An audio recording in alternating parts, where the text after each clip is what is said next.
Hello friends, I won't take much of your time. I just ask you to subscribe to the channel and like this video. Thank you.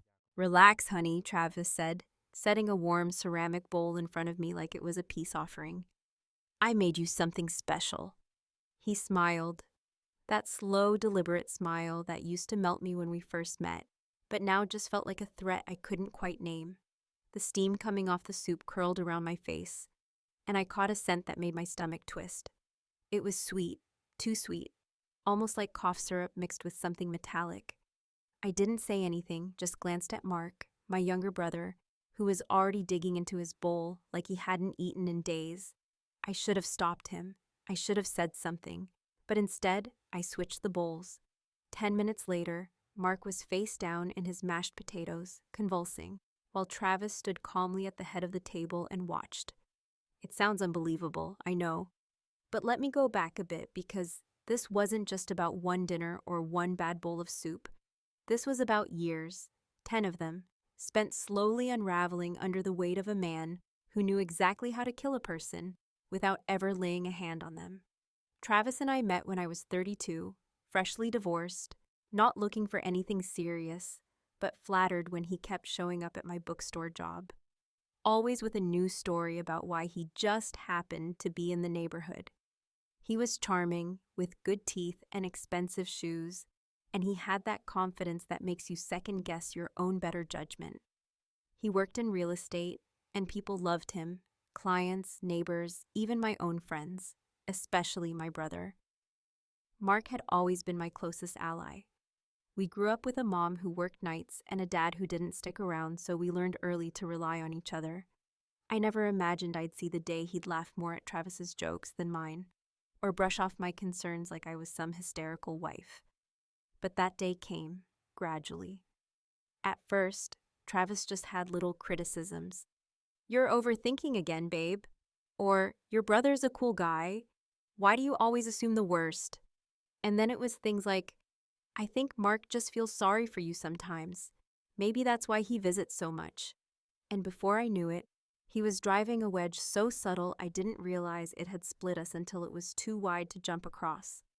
When I invited Mark over that night, I was trying, maybe foolishly, to bridge the distance that had grown between us.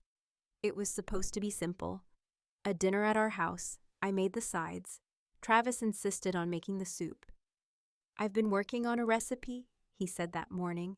"Something comforting. You've been stressed. Let me take care of you." That's the kind of thing he said when he was up to something. Sweet words with edges, like a chocolate with a razor blade inside. But I didn't argue. I just let it happen, like I had been letting everything happen for years. Dinner started normal enough. Travis poured the wine, told one of his boring stories about a nightmare client, and Mark laughed like it was the funniest thing he'd ever heard. I remember thinking how strange that was. Not the laughing itself, but the way it felt rehearsed, like they were performing for each other. I'd barely touched my soup when I caught that smell again. Underneath the surface, past the cooked vegetables and broth, there was something synthetic, something I recognized but couldn't place. It hit me all at once. That smell from last year, when a mouse had died behind the pantry wall and started to decompose. That weird, cloying, sweet rot. I pushed the spoon around in the bowl, stalling. Then I looked at Mark, slurping like he didn't have a care in the world, and without thinking, I stood up, walked around the table, and switched our bowls under the excuse of refilling his water. He barely noticed. I sat back down, heart racing, palms sweating. I didn't know why I did it. Not exactly, it was instinct, like my body knew something my brain wasn't ready to face. It didn't take long. Mark coughed once, then again, harder. He tried to speak but only managed a wet gurgle. His face went pale, his lips turned blue, and then he dropped, slumping forward, his head landing in the food like something out of a bad crime show. I screamed. I jumped up and I looked at Travis, who hadn't moved an inch. "Travis, call someone! Help him!" I yelled, grabbing Mark's shoulders, trying to roll him over, though I had no idea what I was doing. And Travis, my husband, the man who once promised to protect me in sickness and health, just stood there dabbing his mouth with a linen napkin. He didn't flinch, didn't blink. He stared at my brother, convulsing, dying, like it was an inconvenience. And then, calm as anything, he looked me right in the eye and said, "It wasn't meant for him." I felt the world spin sideways. Everything, the years, the lies, the gaslighting. It all clicked into place like puzzle pieces that had been hiding in plain sight. My mind was screaming at me to run, to call 911, to do something, but my body just froze. And that's when I realized something even worse than the poison. He knew I switched the bowls. They say hindsight is 20/20, but the truth is, some things only make sense when you stop lying to yourself. After Mark collapsed, everything moved in fast forward, except for my thoughts. Paramedics showed up, sirens piercing through our quiet little neighborhood like a scream no one wanted to acknowledge. I rode in the ambulance, holding my brother's cold hand, trying to answer questions I didn't have the words for. Allergies? Pre-existing conditions? Could he have eaten something strange earlier in the day? I couldn't say it out loud, not yet. Not until I was sure. Not until I had something more than a sick feeling and a lingering smell in my nose. Travis stayed behind, of course. He said someone had to clean up the mess, handle the cops, lock up the house. I didn't argue. I didn't trust myself to speak. At the hospital, I sat alone for hours while they ran tests, pumped charcoal into Mark's stomach, hooked him up to machines that beeped and hissed like angry insects. A nurse told me his vitals were unstable, but he was breathing. I thanked her, but it didn't feel like a relief. It felt like the calm before something worse. When I finally returned home that night, the kitchen was spotless. The soup pot had been washed and dried, the counters wiped down, the table reset with clean placemats and fresh candles, like we were preparing for a second act. Travis was in the living room, watching TV like nothing had happened. He muted it when he saw me come in and patted the couch beside him. I stood in the doorway and stared at him like he was a stranger who'd broken into my life and was pretending to belong. "I cleaned up," he said too casually. "Didn't want the place looking like a crime scene." I remember asking him, not accusing, just asking, what he meant earlier. What did he mean when he said it wasn't meant for Mark? And Travis, ever so smooth, ever so rational, just raised his eyebrows and told me I must have misheard. That I was in shock. That stress does funny things to memory. Then he smiled and added, "But hey, if it was food poisoning, maybe you should rethink your recipe. Just kidding." That's when I knew I couldn't pretend anymore. The man sitting on my couch wasn't confused. He wasn't worried. He wasn't even surprised. He was calculating, watching me, studying how far he could still push before I broke completely. That smile of his, the one that used to make me feel safe, now looked like a mask glued onto a face with nothing behind it. But I didn't let him see that. I smiled back. I sat down, I poured myself a glass of wine with steady hands, and pretended to believe everything was fine. That night, while he slept beside me with the kind of deep, guiltless sleep only sociopaths manage, I got out of bed and tiptoed into the kitchen. I didn't know what I was looking for. I just knew I needed something tangible, something real, something I could point to later and say, "There, see, I'm not crazy." I checked the trash first, but it was empty, too empty. He must have taken it out immediately after I left. I moved to the cabinets, then under the sink, where the cleaning supplies were stacked neatly, too neatly again. I shifted bottles around until I found it. A small amber-colored container shoved behind the bleach and floor cleaner. No label, at least not anymore. Just a strip of torn adhesive where something had been peeled off, but the cap was loose. And when I twisted it, the smell hit me like a slap. Syrupy, chemical, sharp, ethylene glycol. Antifreeze. I knew the scent now. It was the same sickly sweet odor that had hovered over that soup bowl like a ghost. I didn't take it with me.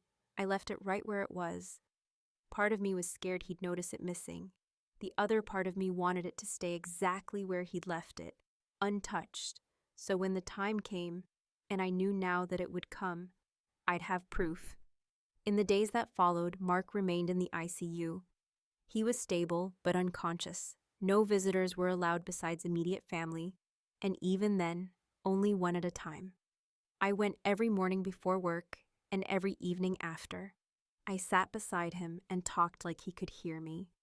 I told him stupid things about the weather, about the students in my class, about a dog I saw that looked like our childhood mutt, Barney. I avoided talking about Travis. Travis, meanwhile, acted like nothing had changed. He cooked dinner, he brought me flowers, he even offered to drive me to the hospital once, like he was trying to prove what a good husband he was. To everyone else, he was perfect.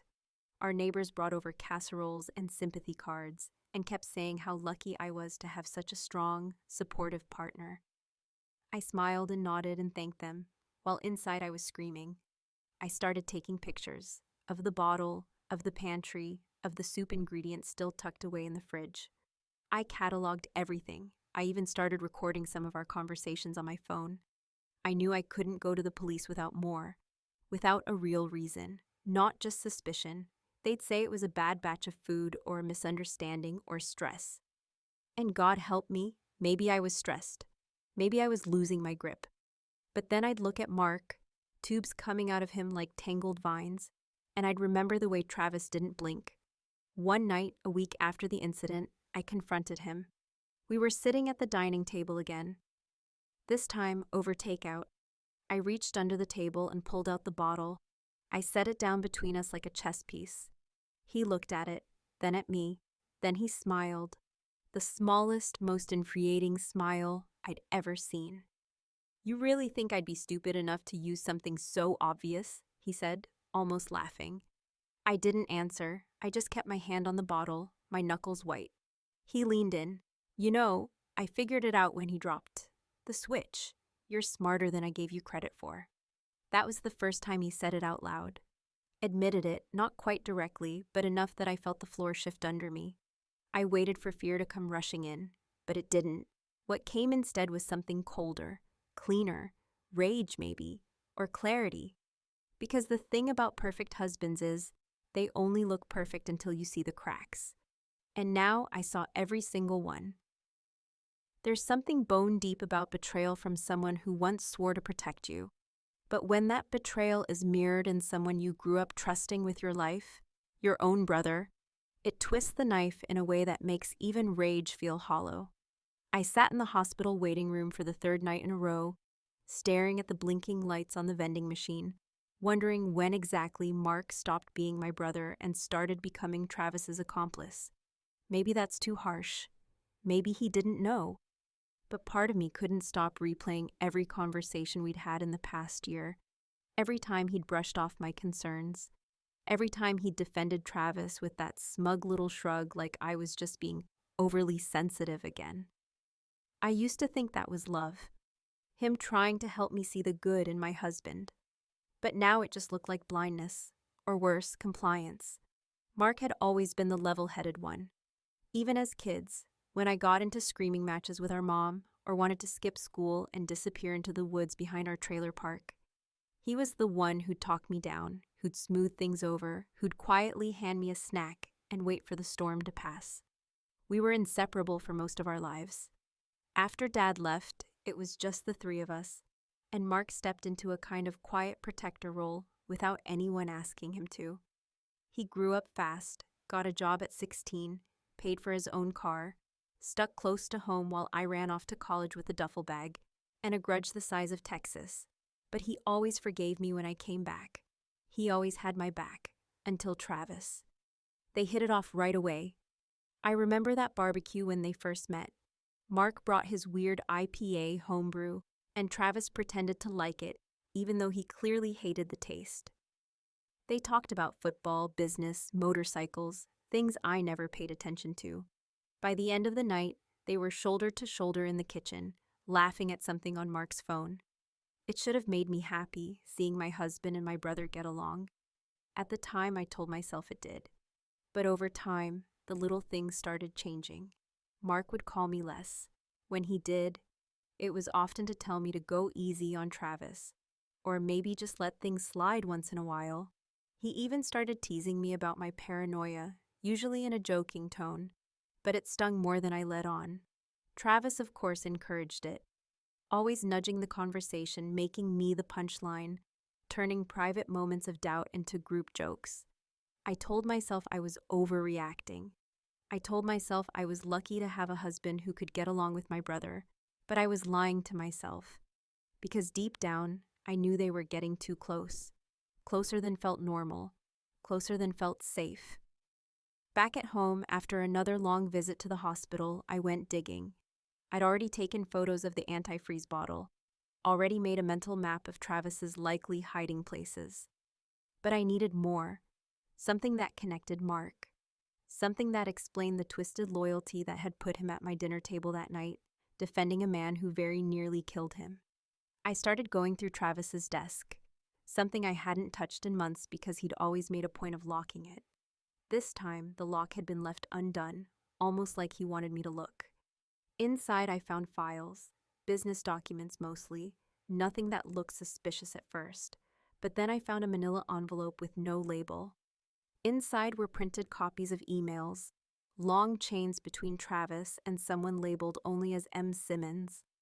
At first, I didn't think much of it. Simmons is a common name, but as I read on, I felt the blood drain from my face. The emails were discussions about money, specifically about a potential contract. No details, just vague phrases like delivery complete and agreed upon figure. The last one, dated 3 weeks before the dinner, read, "I need your assurance you're still good to go. If not, we both lose. 50,000 just like we agreed. No more changes." 50,000. That number burned into my brain. I didn't want to believe it. I couldn't believe it. But the implication was too obvious to ignore. Travis had paid Mark. For what? I didn't know. Silence? Participation? Was it blackmail? A bribe? A setup? The next day I brought the emails to Detective Ramos, the one officer on the case who didn't treat me like a hysterical housewife with a flair for drama. Ramos was older, quiet, the kind of man who let silence do the heavy lifting in a conversation. He took the documents, read them slowly, then looked up at me without blinking. "Your brother's still unconscious," he said, like that explained everything. "I know," I said, "but I think he knew something was coming. Maybe he didn't expect to be the target, but he wasn't innocent, not completely." Ramos didn't answer. He didn't need to. He handed me back the emails and told me to keep them safe. Then he asked a question I hadn't been prepared for. "Did you ever consider the possibility," he said, "that your husband wasn't working alone?" It stopped me cold, not because I hadn't thought about it, but because I'd been trying not to think about it. If Travis had help, if Mark was knowingly involved, then this went deeper than I'd imagined. Maybe it wasn't just a power play or an insurance scam. Maybe this was something darker, more methodical. 2 days later, Mark opened his eyes. He didn't say much. His speech was slurred, and he drifted in and out of lucidity. But during one of his clearer moments, I leaned close and asked him softly if he remembered the dinner. His brow furrowed. He whispered something, barely a word, just one syllable, but I heard it. "Contract." He said it like a confession, like a curse, and then he drifted away again. Later that night, I went home and found Travis waiting for me in the kitchen, holding a wine glass and acting like we were back in the honeymoon phase. I sat down across from him and kept my face neutral. He raised his glass to me like a toast and said, "You always did have a flair for drama, Ellie." And I smiled back, because I had finally learned that the most dangerous kind of revenge isn't loud. It's quiet, it waits, it watches, and when it strikes, it makes sure the pain fits the crime. I just hadn't decided yet how loud his pain should be, but I would, soon. There's a strange thing that happens when you live in a constant state of suspicion. Your senses become sharper, but your nerves start to fray like a cheap wire under too much pressure. You see everything, hear everything, but the people around you only ever see the cracks, not the pressure that caused them. That week after Mark woke up was when I stopped playing defense. I was done reacting. I started calculating. I started planning. And the first step was to make Travis believe I had given up. It was easier than I thought. All I had to do was smile a little more, argue a little less, laugh at his bad jokes, and let him think the old Ellie, the one who hung onto his every word and believed his every excuse, was back. I stopped asking questions. I let him choose the movies we watched at night, even though he always picked those smug crime thrillers where the killer is always one step ahead. I pretended to forget that my brother had nearly died in my dining room, and I let Travis believe the air had cleared. I let him believe he had won. Meanwhile, I was quietly dismantling his little kingdom from the inside. I started digging deeper into his finances, pulling old tax records, credit reports, insurance statements, anything I could get my hands on. What I found didn't surprise me so much as it confirmed what I already suspected. A month before that dinner, Travis had quietly increased the life insurance policy on me. It wasn't a small bump either. It was the kind of payout you'd expect from a CEO's accidental death clause, not a high school English teacher's. And the most interesting part? He'd signed the change himself, not forged. No, that would be too obvious. He had coerced my signature, likely while I was distracted, maybe even drunk or half asleep. That was his specialty, making you agree to something without realizing what you were agreeing to. I copied everything, scanned it, saved it to encrypted drives, printed hard copies, and stored them in places even Travis wouldn't think to look. One set went into a safety deposit box under Nancy's name. I hadn't spoken to her in nearly a year, not since Travis started planting seeds of doubt about her negative influence on me. But when I called her out of the blue, she didn't hesitate. She came to my classroom during my free period, sat down, and said, "What the hell happened to you?" And I told her everything, not all at once, not with every detail, but enough to make her eyes widen and her hands go cold. She didn't say I was overreacting.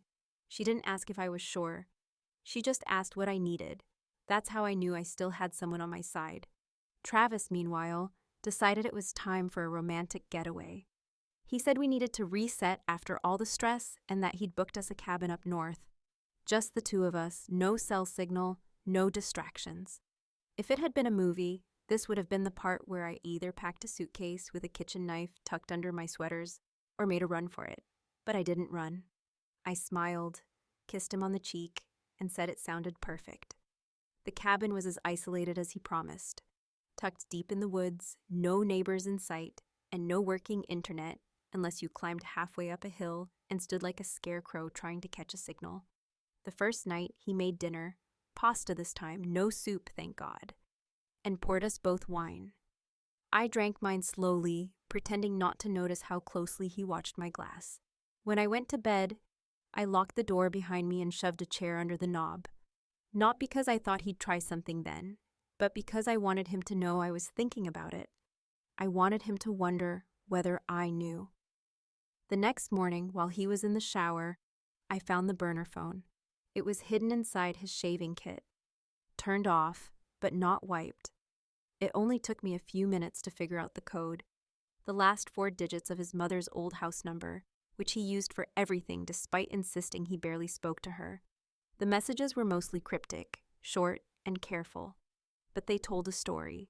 Conversations with someone saved as J. Vague references to a closure date, mentions of travel documents, wire transfers, phrases like "new ID is ready" and "last drop by Friday." But the most damning one, the one that turned my stomach, was a message from just days before the dinner. "Make sure she eats it. I don't care how." I took screenshots of everything, emailed them to myself, to Nancy, to a dummy account I set up just for this. Then I wiped my prints, put the phone back exactly as I found it, and smiled when Travis came out of the bathroom with that towel around his waist and that fake warmth in his voice, asking if I wanted coffee. I didn't sleep that night. I lay in bed next to him, staring at the ceiling while he snored, and thought about what it meant to be alone with someone who had planned your death down to the spoon. I thought about Mark, still recovering, still silent on most things, but slowly growing stronger every day. I thought about the word he had whispered, contract, and wondered if Travis had planned to stage my death as an accident up here in this cabin. A bear attack, maybe. A fall from the trail, something remote, tragic, and convenient. When we got back home, I handed everything over to Detective Ramos, the emails, the insurance documents, the screenshots from the burner. I even told him about the cabin. He didn't say much, just took the evidence, flipped through it slowly, and told me to stay alert. I asked him if they'd arrest Travis, if any of this was enough. He just looked at me and said, "Enough for what? You think the man's going to confess?" I didn't say it out loud, but I knew he wouldn't, not yet. That afternoon, I went to check on Mark again. He was clearer now, his memory was patchy, but he was talking. I asked him about the contract. At first, he denied everything, but when I pressed him, gently, persistently, he finally said something that made my heart nearly stop. He offered me 50 grand to help him disappear.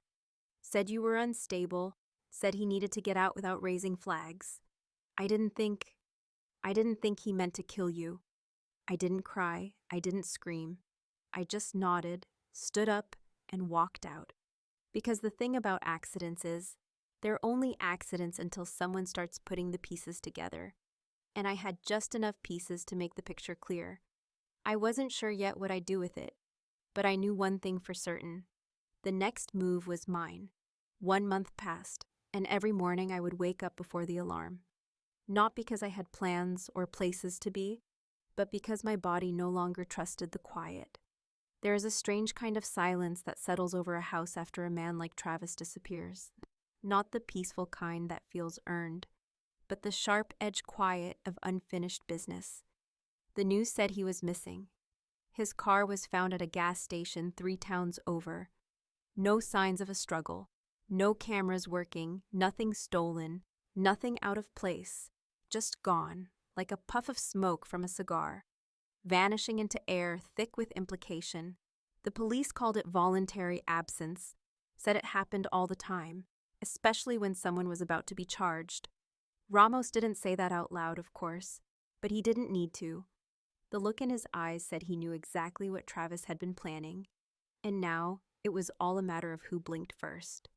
Mark was back home by then, walking slower, eating in small bites, speaking only when spoken to. We didn't talk much. The hospital had discharged him with a packet of medications, a list of follow-ups, and a gentle reminder that these things take time.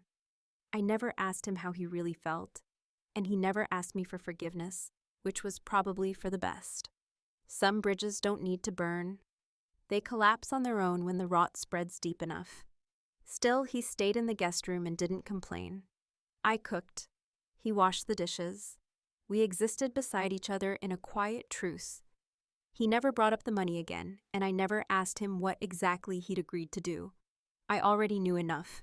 More than enough. Travis's absence sparked more questions than closure. Friends stopped calling. The neighbors avoided eye contact when I walked the dog.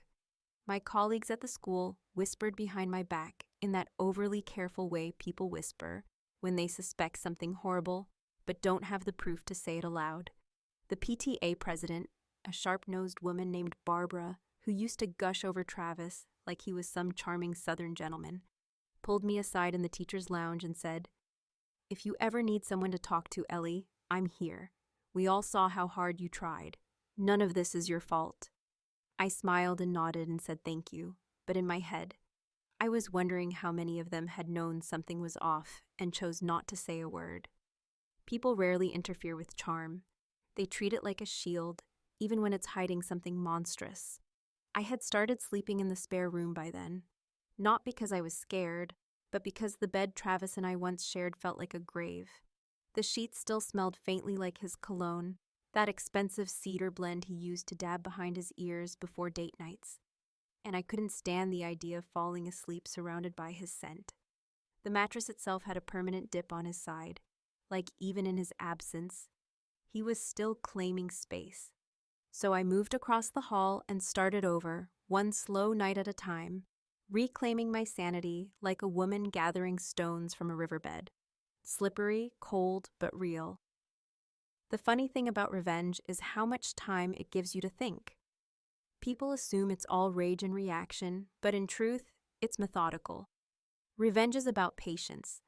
It's about pulling one thread at a time until the whole thing unravels and you're left with the bare truth, ugly, undeniable, and perfectly earned. I didn't go looking for Travis. I didn't hire anyone.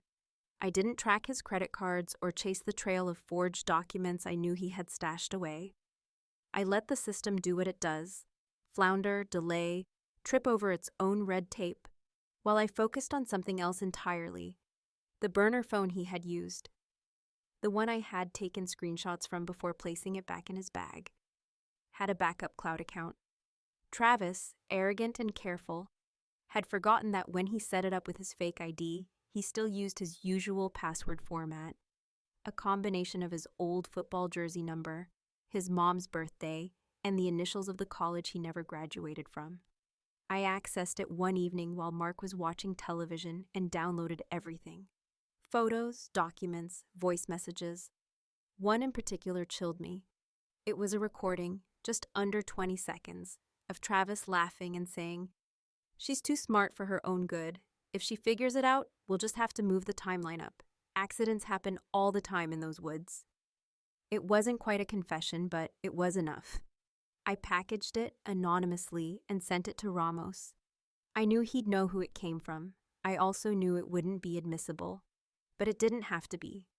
All it had to do was plant the final seed of doubt in the mind of a man already growing a full field of suspicion. A week later, a story appeared online, tucked away on the local news site, without much fanfare or drama.